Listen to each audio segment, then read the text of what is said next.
Break के बाद स्वागत है आपका इंडिया 360 में और अब रुक करते हैं अगली कवर स्टोरी का।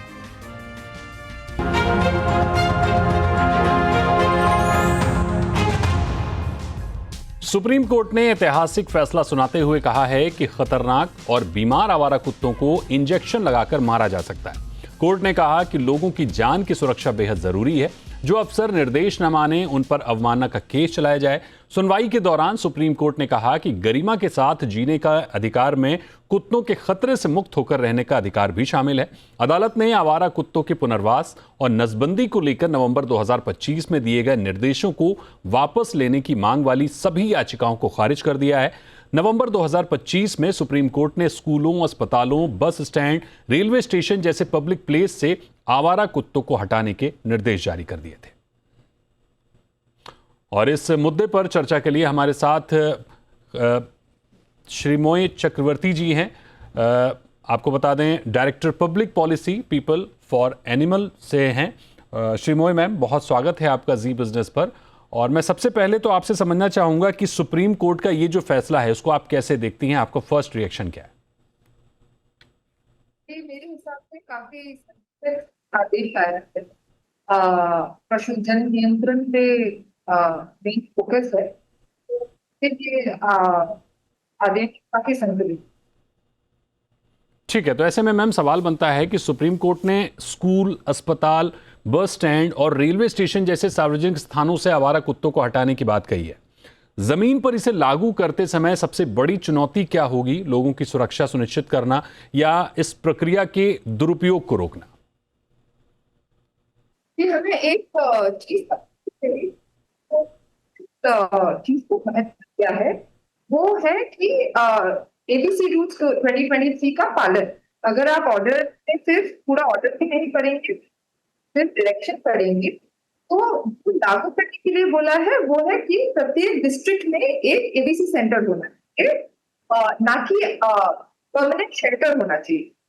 शेल्टर का अभी तक है कि शेल्टर में पशुओं को हम श्वानों को हम ले जा सकते हैं, लेकिन वो इंफ्रास्ट्रक्चर पे डिपेंड करता है और वो भी ऑफिशियल लोकल बॉडी पे निर्णय अभी सुप्रीम कोर्ट ने रखा है, माननीय सुप्रीम कोर्ट ने रखा है। तो फर्स्ट तो एबीसी सेक्टर्स बनेगी, उसके बाद सेक्टर्स का देखेंगे। ठीक है, तो एक बड़ा सवाल ये भी किया है सुप्रीम कोर्ट ने, वो है कि प्रत्येक डिस्ट्रिक्ट में अब एक गण नियंत्रण सेंटर बनना चाहिए। ठीक है, तो एक बड़ा सवाल ये भी उठ रहा है कि कहीं स्थानीय निकाय कोर्ट के आदेश को तुरंत समाधान की तरह इस्तेमाल करके नसबंदी, वैक्सीनेशन, कचरा प्रबंधन और शेल्टर जैसी अपनी मूल जिम्मेदारियों को पीछे तो नहीं छोड़ देंगे। इस खतरे को कैसे रोका जाएगा? सुप्रीम कोर्ट के ऑर्डर में जो और एक आदेश है वो है मॉनिटरिंग पे काफी जोर दिया है सुप्रीम कोर्ट ने। और बिकॉज ये ब्यूरोक्रेसी के हाईएस्ट रैंक पे रिस्पॉन्सिबिलिटी है, तो तुरंत जो नीजर रिएक्शंस वाले जो अब तक इम्प्लीमेंटेशन हो रहे थे उस पे तो बंदी लगने वाली है।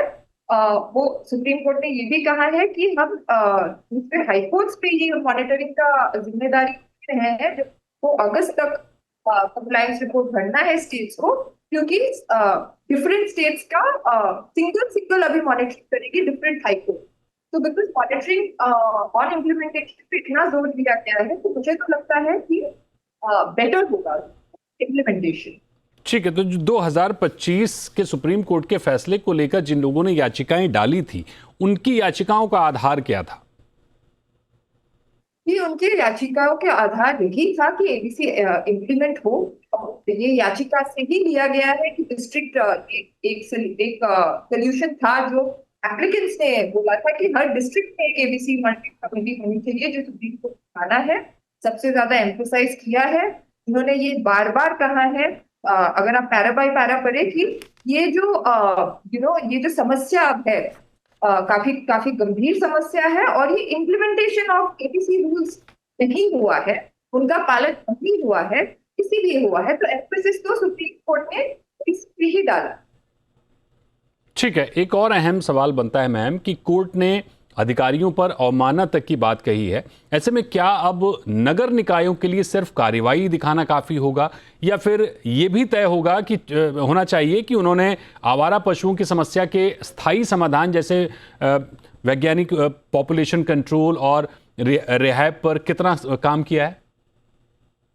मैं ये फिर से दोहराना चाहती हूँ क्योंकि हाँ है कि एबीसी रूल्स और पीसीए सबसे इम्पोर्टेंट है। एबीसी रूल्स अगर आप पढ़ेंगे तो उसमें हर चीज एकदम बारी बारी मेंशन है। तो इम्प्लीमेंटेशन तो अब बेटर ही होगा और इम्यूनिटी दी गई है ऑफिसर्स को। लेकिन आप अगर लास्ट ऑर्डर का लास्ट पार्ट देखेंगे तो ये भी कहा गया है कि अगर कोर्ट का निर्देश पालन नहीं किया जाए तो उसको ऑफिसर्स के खिलाफ कंटेम्प्ट भी होगा। तो एक बैलेंस है कि इम्प्लीमेंटेशन भी हो, सुरक्षित भी हो, लेकिन रिस्पॉन्सिबिलिटी भी, तो संतुलित मुझे इसीलिए लगता है। ठीक है, एक और मेहमान हमारे साथ जुड़ गए हैं, Meet Ashar, legal advisor and director of cruelty response PETA India, lawyer and animal rights advocate. बहुत स्वागत करेंगे मीत जी आपका हमारे साथ जुड़ने के लिए। सर, मेरा सबसे पहला सवाल आपसे यही होगा कि सुप्रीम कोर्ट का जो फैसला है उसको आप कैसे देख रहे हैं, क्या आपका रिएक्शन है उस पर?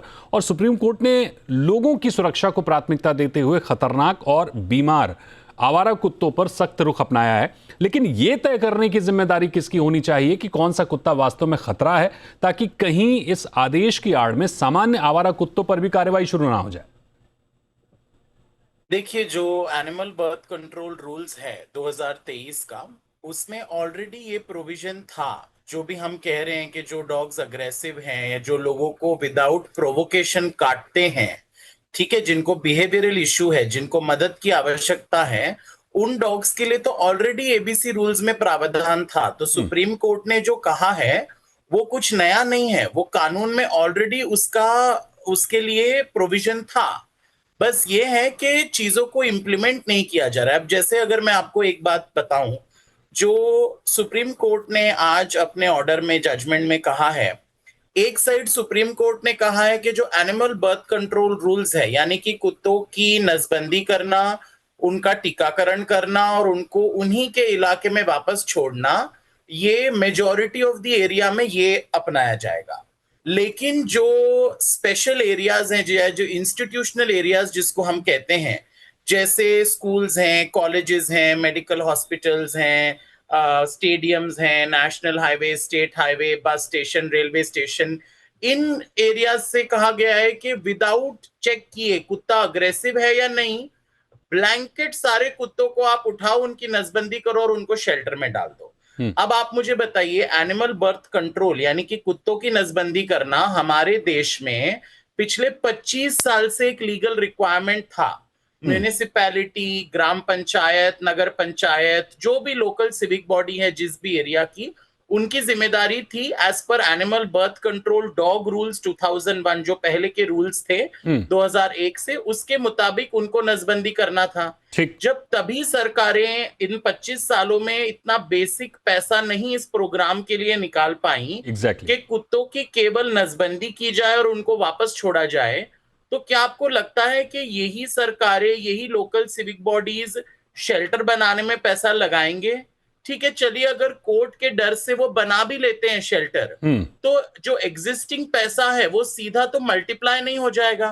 मान लीजिए अगर आज आपका बजट 5 लाख का है केवल नसबंदी के लिए, और अगर आपको शेल्टर वगैरह अदर इंफ्रास्ट्रक्चर बनाना है तो आपको और ज्यादा लागत लगेगी उसमें, वो पैसा कहां से आएगा? ठीक, उस चीज का सुप्रीम कोर्ट ने अवलोकन नहीं किया और प्रैक्टिकलिटी इस जजमेंट की बहुत कंसर्निंग है कि ये जो कुत्ते हैं जिनको बंद कर दिया जाएगा शेल्टर में, जो कुत्ते अग्रेसिव भी नहीं है, उनका बस दोष ये है कि ये इन स्पेशल एरियाज में मौजूद हैं, तो चाहे वो कितने भी फ्रेंडली हो, उनको बंद कर दिया जाएगा। और अगर आप AWBI का SOP देखेंगे, मेरा लास्ट पॉइंट है जी, उसमें लिखा गया है जितनी जगह एक कुत्ते को देने की बात करी गई है शेल्टर में, एक इंसान की जो चिता होती है ना, उस साइज का ये है। और मैं क्यों ये एग्जांपल दे रहा हूं, I am not sensationalising it, क्योंकि ये कुत्ते उसी तरह से मरेंगे जो शेल्टर में डाले जाएंगे। ठीक है, ऐसे में एक और आदत ही नहीं है बिल्कुल ऐसे में एक और confinement की। बिल्कुल ऐसे में एक और सवाल है कि कई शहरों में, जो आपने बात की उसी को मैं आगे बढ़ाने की कोशिश करूंगा, कि कई शहरों में नसबंदी, वैक्सीनेशन और शेल्टर की व्यवस्था पहले से ही अधूरी है। क्या आपको लगता है कि अब कुछ स्थानीय निकाय कोर्ट के आदेश का हवाला देकर अपनी पुरानी जिम्मेदारियों जैसे एबीसी प्रोग्राम और डॉग मैनेजमेंट से पल्ला झाड़ सकते हैं? हो भी रहा है ना, बहुत सारी जगहों में हो रहा है। जैसे एमपी से हमें शिकायत आ रही है, बहुत सारे जिलों में मध्य प्रदेश में कुत्तों को उठा के उनका स्थलांतरण किया जा रहा है, उनको रूरल एरियाज में, गांव के इलाकों में छोड़ा जा रहा है।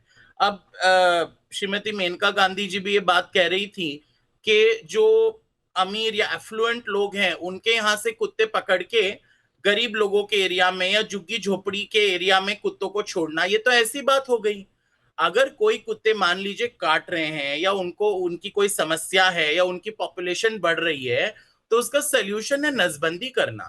आप शहरी इलाकों से कुत्तों को पकड़ के जो ग्रामीण इलाकों में जाके छोड़ देंगे 50-60 किलोमीटर दूर, उससे प्रॉब्लम सॉल्व नहीं हो रहा है। आप बस शहर की प्रॉब्लम को गांव का प्रॉब्लम बना रहे हैं। Exactly, which is so wrong, because गांव वालों का इसमें कोई दोष नहीं है। और ये कुत्ते वहां जाके बिल्कुल एंग्शियस हो जाएंगे क्योंकि ये उस एरिया से फेमिलियर नहीं है। उनको ना वहां खाना मिलेगा, ना उनको पानी मिलेगा, ना उनके जानने पहचानने वाले लोग हैं वहां पे। वहां के कुत्ते इनसे लड़ेंगे तो ये कुत्ते और रिएक्टिव होंगे, इसमें और ज्यादा चांसेस हैं कि ये कुत्ते किसी को बाइट कर सकते हैं। तो रीलोकेशन कोई सोल्यूशन नहीं है, जो बहुत बड़े पैमाने पे अनफॉर्चुनेटली हमारे देश में हो रहा है। ठीक बात है। श्रीमोही मैम, आपसे मेरा सवाल ये होगा कि कैसे सुप्रीम कोर्ट का जो फैसला है, जो आदेश है, वो भी प्रभावी तरह से लागू हो और ये जो चिंताएं जिनका हम जिक्र कर रहे हैं वो भी ना हो, रास्ता क्या है बीच का? देखिए, इम्प्लीमेंटेशन हमेशा एक और मैं कहना चाहूँ कुछ दिन पहले ही खबर की थी, बहुत सारे टाइगर्स कान्हा नेशनल पार्क में डिस्टेम्पर की वजह से मर गए। तो हमें ये सोचना पड़ेगा कि डिस्टेम्पर कैसे लगा, है ना? डिस्टेम्पर कुत्तों से ही लगा क्योंकि आप वैक्सीनेटेड कुत्तों को जाके आपने फॉरेस्ट एरिया में छोड़ दिया। ऐसा नहीं है कि इम्प्लीमेंटेशन हो रहा है, फिर मुझे लगता है कि रिस्पॉन्सिबिलिटी अटैच की गई है, बिकॉज हाईकोर्ट्स को अभी सुपरवाइजरी और मॉनिटरिंग रोल दी गई है। सारे स्टेट्स को कहा है कि वो एफिडेविट फिल करे। और again I want to emphasise कि सुप्रीम कोर्ट ने कहा है कि मैंडेटरीली सारे डिस्ट्रिक्ट में आप पहले एबीसी सेंटर बनाएं। कहीं पे ये नहीं कहा है कि मैंडेटरीली आप सारी जगह पे परमानेंट शेल्टर बनाइए, वो बाद में आए, लेकिन मैंडेटरी एबीसी सेंटर का मेंशन है ना? तो मुझे लगता है कि एक बार एबीसी सेंटर बन जाए और जो ऑफकोर्स स्टेट मॉनिटरिंग कमेटी होती है, लोकल मॉनिटरिंग कमेटी होती है एबीसी की, और अब हाई कोर्ट भी उस पर नजर रखें। मुझे लगता है क्योंकि मॉनिटरिंग स्ट्रॉन्ग की गई है तो हम एक्सपेक्ट कर सकते हैं कि इम्प्लीमेंटेशन बेटर हो। ठीक है। ऐसे में मीत जी, अगर हम देखें तो पूरे देश में 260 से अधिक नगर निगम हैं और 2000 से अधिक नगर पालिकाएं हैं। मॉनिटरिंग बहुत बड़ा इशू है जिसका जिक्र श्रीमोही जी भी कर रही हैं। आम लोग अक्सर पूछते हैं कि अगर हर बड़ी घटना के बाद सिर्फ कुत्तों को हटाना ही समाधान बनता है तो फिर नगर निकायों की जवाबदेही कहां तय होती है? क्या अब समय आ गया है कि डॉग बाइट, डेटा नसबंदी और पुनर्वास जो करने की कोशिश हो रही है उसके डेटा को सार्वजनिक तौर पर अनिवार्य किया जाए? लोग भी तो देख पाएं कि सुप्रीम कोर्ट ने जो आदेश दिए हैं उस आदेश का कितना पालन हो रहा है, कौन सी नगर पालिका ने कितने आदेश का पालन किया है। इनफैक्ट क्योंकि आप सुप्रीम कोर्ट के आदेश की पालन की बात कर रहे हैं, अगर आप पिछले 7 महीने का ही डेटा ले लें, अगर 7 नवंबर से लेके आज तक जो सुप्रीम कोर्ट ने आज ऑर्डर दिया है, 7 महीने बीत चुके हैं। इन 7 महीनों में ही इम्प्लीमेंटेशन नहीं हुआ है, जबकि ये डर होना चाहिए था कि आज अगर कंटेम्प्ट की कोई सुप्रीम कोर्ट नोटिस निकालता किसी कॉरपोरेशन, किसी पंचायत के खिलाफ, तो कम से कम वो डर में ऐसी उम्मीद थी कि इन 7 महीनों में कुछ काम होगा। बट ऐसा नजर नहीं आ रहा है कि कहीं कुछ प्रॉपर तरीके से काम हो रहा है। जैसे अगर मैं आपको एक बेसिक चीज बताऊं, डेटा कितने कुत्ते हैं प्रति जिले में, 90% से ज्यादा जिलों को पता ही नहीं है उनके जिले में कितने कुत्ते हैं, क्योंकि उन्होंने कोई डेटा ही नहीं उसका कलेक्ट किया, ना उन्होंने कोई सेंसस कराया उन कुत्तों का। ना वो कोई प्रोग्राम चला रहे हैं। जैसे मुंबई में फीडर्स के साथ बीएमसी काम कर रही है, जो बृहन मुंबई म्युनिसिपल कॉर्पोरेशन है जी। वो जो कुत्तों को लोग खाना देते हैं, जो कम्युनिटी एनिमल केयर गिवर्स हैं, वो मीटिंग बुलाते हैं हर 3 महीने, उनकी समस्या सुनते हैं और उनसे मदद लेते हैं। ठीक। यही जो कम्युनिटी एनिमल केयर गिवर्स हैं, ये फ्री में बीएमसी को कुत्ते पकड़ पकड़ के देते हैं। और अगर मान लीजिए बीएमसी ऐसे टाइम पे आती है सुबह जब वो कुत्ता नहीं आता, तो ये लोग अपने घर में इन कुत्तों को बंद करके रखते हैं जब तक बीएमसी आए और उनको ले जाए नसबंदी के लिए। जी। तो बीएमसी को फ्री ऑफ कॉस्ट हेल्प मिल रही है, जो बाकी जगहों पे कॉर्पोरेशंस या पंचायत स्ट्रगल कर रही हैं क्योंकि उनका स्टाफ कुत्ते पकड़ ही नहीं पा रहे। बिल्कुल। क्योंकि वो कुत्ते डर रहे हैं इंसानों से। एग्जैक्टली। जब तक हम उनको ह्यूमनाइज नहीं करेंगे, जब तक हम उनको फ्रेंडली नहीं बनाएंगे इंसानों से, तब तक हम उनको पकड़ ही नहीं पाएंगे नसबंदी। ठीक बात है। चिंता बड़ी है, चिंता छोटी नहीं है। सुप्रीम कोर्ट के आदेश को बड़ी गंभीरता से लेने की जरूरत है उन नगर निकायों को, उन नगर पालिकाओं को जिन पर यह जिम्मेदारी है। लेकिन हाँ, ये भी एक बड़ी चिंता है कि ऐसा ना हो सुप्रीम कोर्ट के आदेश की आड़ में जो बेजुबान जानवर हैं, जो एग्रेसिव नहीं हैं, जो सामान्य रूप से घूम रहे हैं, उन पर भी एक्शन शुरू हो जाए तो जाहिर तौर पर और अपनी जिम्मेदारी से लोग पल्ला झाड़ने की कोशिश करेंगे ही करेंगे, क्योंकि अगर ना करते तो आज ये स्थिति ना बनती और सुप्रीम कोर्ट को हस्तक्षेप ना करना पड़ता। तो खैर, चिंताएं बड़ी हैं और चिंताओं का समाधान अगर सही तरीके से हो तो बेहतर है। जाति किसी तरफ भी नहीं होनी चाहिए, जो सबसे इंपॉर्टेंट बात है। तो बहुत शुक्रिया करेंगे आपका हमारे साथ जुड़ने के लिए मीत अशर, और बहुत शुक्रिया करेंगे श्री मोहित चक्रवर्ती आपका हमारे साथ जुड़ने के लिए।